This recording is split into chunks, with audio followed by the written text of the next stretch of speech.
तो welcome to our channel शिक्षा दीक्षा हिंदी क्लासेर। और आज हम सब वेस्ट बंगाल बोर्ड क्लास 10 का सिलेबस में लगा हुआ कहानी चप्पल कहानी पढ़ेंगे।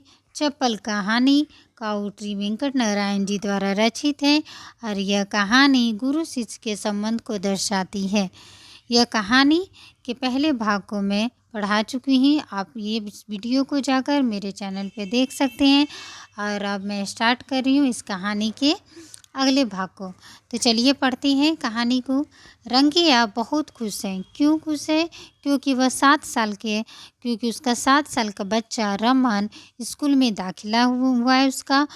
और रंगिया अपने बेटे के स्कूल में पढ़ते हुए देखना चाहता है, इसलिए रंगिया अपने बेटे को देखने के लिए वह उसके स्कूल जाता है। और वहाँ जब जाता है तो देखता है कि उसका बच्चा जो है रमन जो है वह पढ़ रहा है। मास्टर साहब बैठकर उसे बच्चों के साथ कुछ कंठस्थ करवा रहे हैं और रमन भी वहीं पर बैठकर मास्टर साहब के साथ बच्चों के साथ पढ़ रहा है।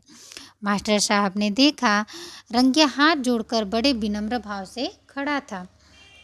वे उठकर खड़े हुए। कौन? रंगिया, कैसे हो? कब आए यहाँ? मास्टर साहब ने पूछा। अभी अभी आया हूँ। रमन को देखने की इच्छा हुई, चला आया, रंगिया ने कहा। वह देखो रमन। अरे रमन, इधर आ। रहने दीजिए मास्टर साहब, पढ़ रहा है शायद। मेरे साथ चलो, अपनी पाठशाला दिखा दूँ तुम्हें। नहीं मास्टर साहब, रहने दीजिए। रमन ठीक पढ़ रहा है ना? वह तो बहुत अच्छा पढ़ रहा है। लड़का बड़ा होशियार है। अब वे वेद बाल शिक्षा पढ़ने लगा है। मास्टर साहब ने वह किताब दिखा दी जो उनके हाथ में थी। क्या यह सच है मास्टर साहब? इतनी बड़ी पुस्तक वह पढ़ने लगा है? मैं भी यही चाहता हूँ साहब। मैं अपना चमड़ा उतार कर चप्पल बना के दूंगा, फिर भी आपका ऋण नहीं चुका सकूंगा साहब। यह कहकर वह नीचे झुक गया और उनके पाँव पकड़कर बोल पड़ा। आप इसको खूब पढ़ाइएगा साहब। यह जो सेंटेंस है, वाक्य, ये कौन बोलता है? ये लाइन बहुत इम्पोर्टेंट है बच्चों, आप इसे अंडरलाइन कर लीजिए, याद कर लीजिए कि मैं अपना चमड़ा उतार कर चप्पल बना के दूंगा, फिर भी आपका ऋण नहीं चुका सकूंगा। यह जो है रंगिया बोलता है।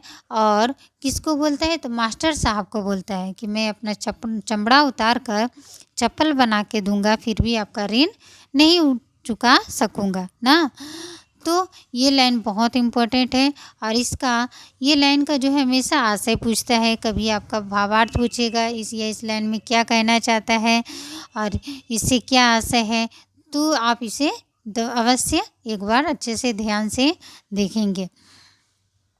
मास्टर साहब को इस बात की उम्मीद नहीं थी कि रंगिया यूँ झुक कर उनके पाँव छुएगा।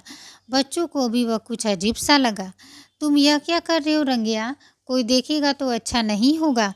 रमन की चिंता ना करो, वह बहुत बड़ा आदमी बन जाएगा, तुम्हें मोटर में बिठाकर घुमाएगा, मास्टर साहब ने कहा। क्या वह दिन मैं देख सकूँगा? हाथ जोड़े हुए वह खड़ा हुआ और कहा, मैं आपकी चप्पल शाम तक ठीक करके भेजूँगा साहब। कोई बात नहीं। हाँ, मैं शाम को नहीं रहूँगा, कल सुबह भेज देना, मैं खुद ले आऊँगा साहब। अच्छी बात है, अब तुम जाओ। रमन तुम्हारा बच्चा नहीं, मैं उसे अपना बच्चा समझता हूँ। तुम उसकी चिंता ना करो, उसका सारा भार मुझ पर छोड़ दो ना। कौन बोलता है? मास्टर साहब बोलते हैं। रंगिया को वह बातें अमृत सी लगी। हाथ में से 4 रुपए निकाल कर मास्टर साहब के हाथ में रख दिए। रुपए हाथ में लेते ही उन्होंने कहा, इसके पहले के 200 रुपए हुए, इनको मिलाकर 204। अरे हाँ, इस कमाई का क्या करोगे आखिर? जो आप उचित समझे कीजिएगा, मैं क्या जानूँ साहब। फिर एक क्षण के लिए रंगिया वहाँ नहीं रुका। फूले अंग वह समा नहीं रहा था। चलता हूँ बेटे, कहकर वह बाहर चला आया। बाहर आकर वह एक क्षण के लिए खड़ा हो गया और स्कूल की तरफ बड़े गौर से देखने लगा। उसे वह एक स्वर्ग धाम सा लगा। सोचा उसका बेटा बड़ा भाग्यवान है। रंगिया आज बहुत खुश है। क्यों खुश है? क्योंकि उसका बेटा स्कूल में पढ़ रहा है ना, और उसे स्कूल एक स्वर्ग धाम जैसा लग रहा है। इसलिए रंगिया फूले नहीं समा रहा है, खुशी के मारे वह फूले नहीं समा रहा है। उसको बड़ी तृप्ति हुई। किसे? रंगिया को। उसको बड़ी तृप्ति हुई। वह जाने को हुआ कि जाने उसे क्या सूझा कि पीछे जाकर चबूतरे पर बैठे हुए अध्यापक से मिला। रंगिया को पास आते हुए देखकर उन्होंने पूछा, आप अपने बच्चे से मिल लिए? जी हाँ, आपसे एक बात पूछूं? बड़े विनम्र भाव से रंगिया ने पूछा। जरूर पूछिए, क्या मैं भी पढ़ सकता हूँ? क्यों नहीं पढ़ सकते? अध्यापक ने उसके प्रश्न पर आश्चर्य करते हुए कहा। तो क्या मैं कल से पार्टी लेकर यहाँ बैठ सकता हूँ? वहाँ जाऊँ तो शायद मेरा बच्चा मुझे देखकर डर जाए, रंगिया ने कहा।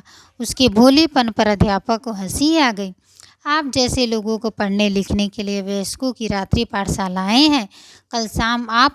कल शाम को आप यहाँ आ जाइएगा, मैं खुद आपको दाखिला करा दूँगा।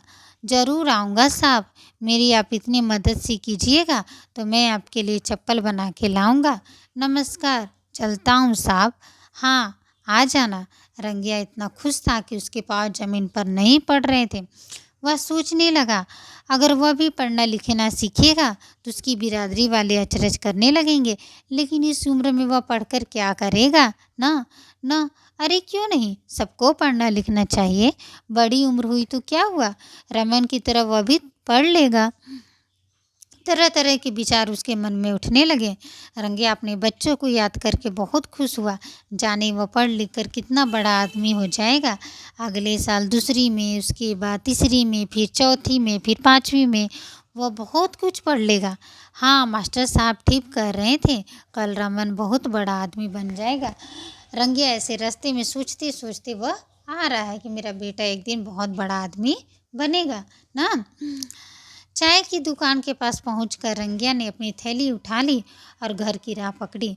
फुटपाथ पर चलते चलते नाले का पुल पार करके वह थिएटर के सामने वाली झोपड़ियों के पास पहुंच गया। जिधर देखो उधर ढेर सारे चमड़े के टुकड़े और पुराने चप्पलों के चिथड़े पड़े हुए थे। और ठीक वैसे ही थी यहाँ के लोगों की जिंदगियाँ भी। यहाँ हर कोई शराब पीता, गंदा रहता। रंगिया उन्हीं लोगों में से एक है, मगर उनके साथ उठना बैठना सबको उसको बिल्कुल पसंद नहीं ना। उनके साथ उठना बैठना वह पसंद नहीं करता। रंगिया को ये सब बातें पसंद बिल्कुल नहीं थी। नाले के किनारे एक मोड़ पर ही रंगिया की झोपड़ी थी। झोपड़ी कहाँ थी? नाले के किनारे एक मोड़ पे। 3 सहतीर वाली यहाँ की झोपड़ियों में से वह एक इमारत जैसी है। झोपड़ी के बाहर चबूतरा था। रंगिया जाकर उस पर बैठ गया। वो बहुत थका हुआ था और कंधे पर जो थैली थी वह अपने आप नीचे लुढ़क गई। उम्र के साथ साथ रंगिया की शक्ति भी क्षीण होती जा रही है। बच्चे को बड़ा बनाने की एक ही आकांक्षा उसके शरीर को चलाए जा रही है। रंगिया मतलब बूढ़ा हो गया है ना, उसकी शक्ति क्षीण हो गई, लेकिन फिर भी उसके मन में एक इच्छा है कि वह अपने बेटे को पूरा पढ़ाए लिखाए, इसलिए वह पूरा मेहनत अभी भी कर रहा है। धूप में चलने की वजह उसका सिर चकरा सा गया था। उसने थोड़ी देर तक वहीं बैठकर आराम किया, फिर बाहर देखा। उसने अंदाज़ा लगाया कि दिन के 12 बजे का वक्त है। धीरे से उठा, अंदर जाकर पानी पिया, बाहर आ रहा था कि अचानक रुक गया। सामने दीवार पर भगवान वेंकटेश्वर की तस्वीर लगी हुई थी। उसको देखकर रंगिया ने प्रणाम किया और मनौती की, हे भगवान, मेरे बच्चे का उद्धार करो, उसको खूब पढ़ना लिखना आ जाए, उसको तुम्हारी शरण में ले आऊँगा, उसके बाल तुम्हें अर्पित करूँगा और अपने भी। रंगिया जय वेंकटेश्वर भगवान से प्रार्थना कर रहा है कि अगर वह अच्छा से पढ़ना लिखना कर लेगा तो उसके बाल और मैं अपने बाल भी आपको अर्पित करूँगा। भगवान के प्रति रंगिया को बड़ी भक्ति थी। बाहर आकर वह चबूतरे पर बैठ गया।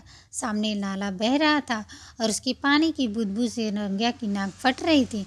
बच्चे उसी पानी में डुबकी लगा लगा कर नहा रहे थे। औरतें उसी में कपड़ा धो रही थीं। रंगिया को मास्टर साहब के चप्पलों की याद आ गई। फौरन मास्टर साहब के पुराने चप्पल थैली में से बाहर निकाले। सोचा, इनको नई चप्पल बना दूंगा, बिल्कुल नया, और मैं स्वयं जाकर उनके पाँव में पहना दूंगा। इससे बढ़कर बड़ा काम और क्या होगा। मामा, किसी की आवाज़ सुनाई दी। रंगिया ने सिर ऊपर उठाकर देखा। सामने 10 साल की एक छोटी सी बच्ची सड़ा हुआ आम चूसती दिखाई दी। क्या बात है पोली, आज माँ की तबीयत ठीक नहीं है, आज खाना नहीं बना सकेगी। रंगिया ने एक गहरी सांस ली। क्या हुआ तेरी माँ को? मुझे नहीं मालूम। ठीक है। वह बच्ची चली गई। रंगिया ने थैली में से सामान निकाल कर मास्टर साहब की चप्पलों को ठीक करना शुरू किया। उसको बड़ी सावधानी से ठीक करके सी दिया। बिल्कुल नया रूप हो गया। यह सब काम करने में 1 घंटा लगा। फिर उसको उसकी पॉलिश भी कर दी। उनको बाजू में रख कर उनकी सुंदरता पर वह स्वयं मुग्ध हो रहा था। मतलब जो मास्टर साहब का चप्पल था, टूटा था, फूटा था हर जगह से ना, तो उसने रंगिया ने इतनी अच्छे से मरम्मत कर दी कि जैसे वह लग रहा था कि नया हो गया हो। और खुद रंगिया उसकी सुंदरता पर वह मुग्ध हो रहा था कि अभी ये चप्पल कैसा दिख रहा था। और उसे उसने जो है बिल्कुल नए की तरह एकदम चकमक चकमक उसने जो है उस चप्पल को क्या कर दिया, बना दिया ना। आगे पढ़ते हैं हम लोग। नए चप्पल बनाने में या पुरानी चप्पल को नया बनाने में रंगिया बड़ा माहिर है। और यह बात उस गांव में सबको मालूम है ना। सबको मालूम है कि रंगिया से बेहतर वहाँ पे कोई चप्पल नहीं बनाता, कोई मरम्मत नहीं करता। रंगिया इस काम में माहिर है। मास्टर साहब की चप्पल उसने अटारी पर रख दी। उसको बड़ी भूख लग रही थी। द्वार बंद करके सड़क पर आ गया। नल के पास ही रेलवे प्लेटफार्म वाला होटल है। एक औरत बड़ी टोकरी में भात, हांडी में सांभर और एक दूसरे बर्तन में मट्ठा रख कर बैठी हुई थी। चारे रिक्शा वाले उसके चारों ओर बैठकर खाना खा रहे थे। आज के लिए इतना ही बच्चों। नेक्स्ट वीडियो में हम फिर से मिलते हैं और इस कहानी को हम पढ़ेंगे, आगे पढ़ेंगे। तब तक के लिए आप मेरे चैनल को लाइक, शेयर, सब्सक्राइब अवश्य करें। थैंक यू बच्चों।